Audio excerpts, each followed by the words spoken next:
Què? Es menja així o no es menja en aquesta casa? Si ho arribes a veure, em porta un bocata.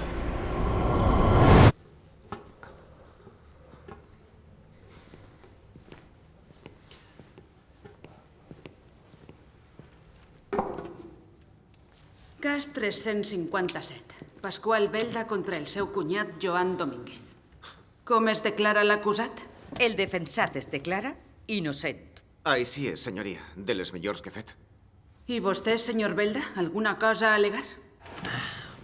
L'acusació la troba un poc insulsa. Proteste.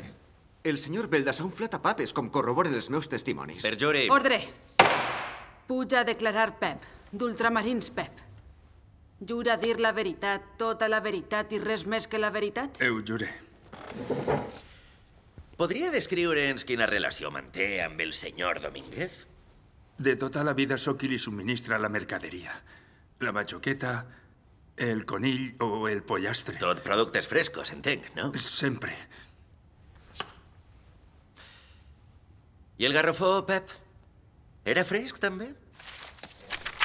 Recorde que està baix jurament. Era... congelat. Però, Pep, que són molts anys. Ordre, la mare que va! Tranquil, home, tranquil. Veuen? Ja deia jo que notava alguna cosa estranya. Amb la vènia, senyoria.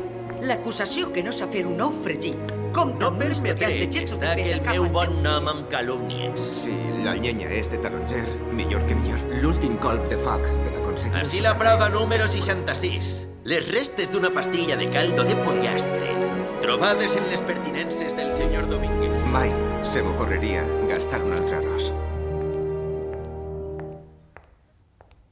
Senyoria, membres del jurat, aquest home, lluny de ser culpable, és un heroi.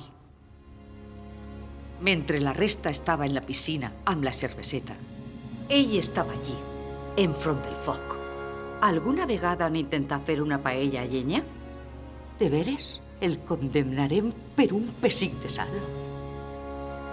Avui se li està jutjant a ell, però el diumenge que ve podrien ser vostès.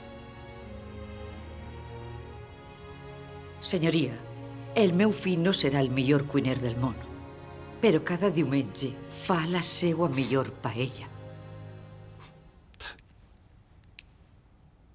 Pel poder que m'atorguen arròs d'Axa, la denominació d'origen i l'Albufera de València, declare esta paella de categoria.